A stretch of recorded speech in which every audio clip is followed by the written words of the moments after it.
Agora não adianta mais também chorar o leite derramado, porque o ideal, os especialistas sinalizavam isso, era ter feito uma reforma administrativa antes da reforma tributária. Uma equação simples. Primeiro você precisa saber quanto que você vai gastar para você poder saber quanto que você vai arrecadar. Era mais ou menos essa a tese que estava sendo defendida por muitos economistas. O governo optou pela reforma tributária, não quer saber de reforma administrativa, desde o primeiro momento, sepultou essa ideia. Uma reforma administrativa que, como diz o Neto, diga-se de passagem, estava muito avançada no Congresso Nacional, pelo que nós tínhamos antes do presidente Lula assumir.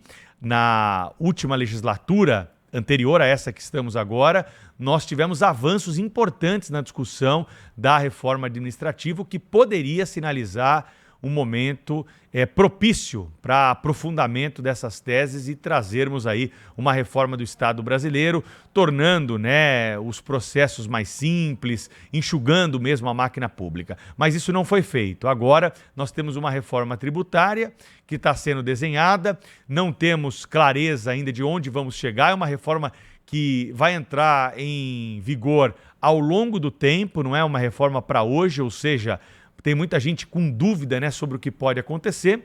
E nós temos aqui para conversar conosco sobre esse assunto um dos grandes economistas do Brasil, ex-presidente do IBGE, ex-presidente do BNDES, economista Paulo Rabelo de Castro, está conosco nessa manhã para trazer as suas impressões sobre aquilo que está sendo divulgado até agora dos projetos complementares da reforma tributária. Professor Paulo, seja bem-vindo. Eu e o Cláudio falávamos sobre essa alíquota alta, hein?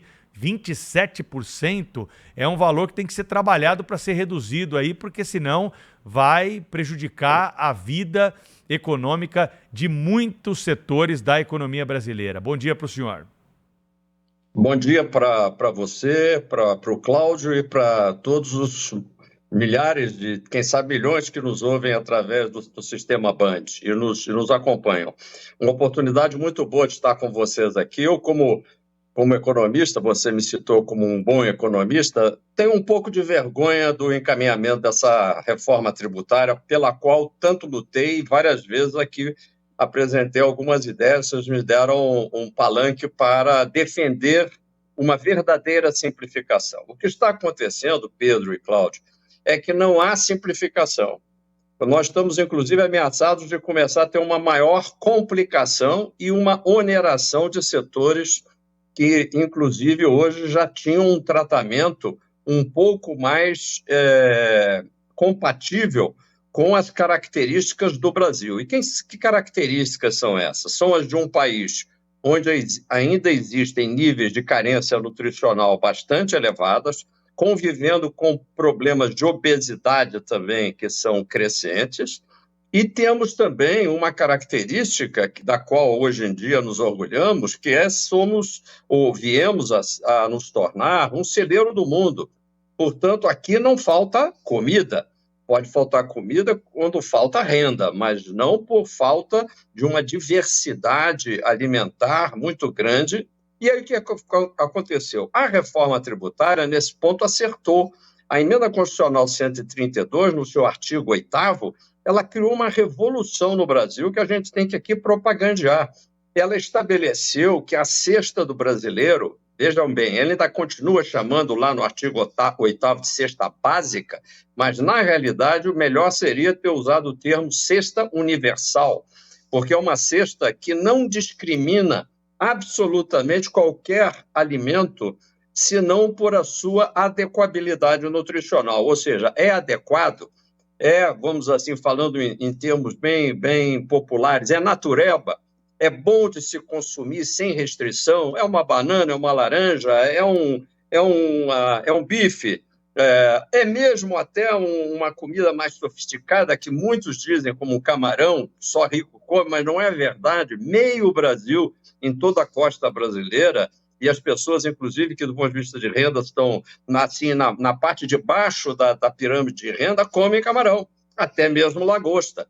Então, o que fez o artigo 8º? Ele estabeleceu que a cesta básica, livre de tributos, olha só que coisa generosa, ela, desde que seja um alimento nutricionalmente adequado, e que represente também a diversidade regional e cultural do país, porque aí nós estamos falando de certas frutas regionais, estamos falando da erva mate no sul e por aí afora. Ou seja, a lista é ampla. E nós, como na Grã-Bretanha, é bom lembrar que no Reino Unido existe uma isenção universal para alimentos também, e é um país totalmente avançado e rico, ele podia até botar 3%, 4%, 5% de tributo sobre os alimentos, é zero. Então, o Brasil fez uma revolução, pois esses caras agora, nessa regulamentação, resolveram transformar essa cesta generosa, universal, numa cesta minguada, numa cesta egoísta e além do mais, racista, discriminatória. Por quê? Porque ela voltou a ser o antigo prato feito do trabalhador, que tinha sua razão de ser lá nos anos 30, quando esse conceito de cesta do trabalhador, o prato básico para recompor a energia de um trabalhador, quando agora nós estamos falando de uma cesta para todos os brasileiros. É para mim, é para o Cláudio Humberto, é para o Pedro Campos, é para o sujeito muito rico, é para o sujeito muito pobre, e sem cashback. Esse cashback é uma manipulação política clara, inventar mais uma maneira de discriminar entre brasileiros que recebem mesada do governo versus aqueles que são obrigados a pagar a conta amarga do tributo.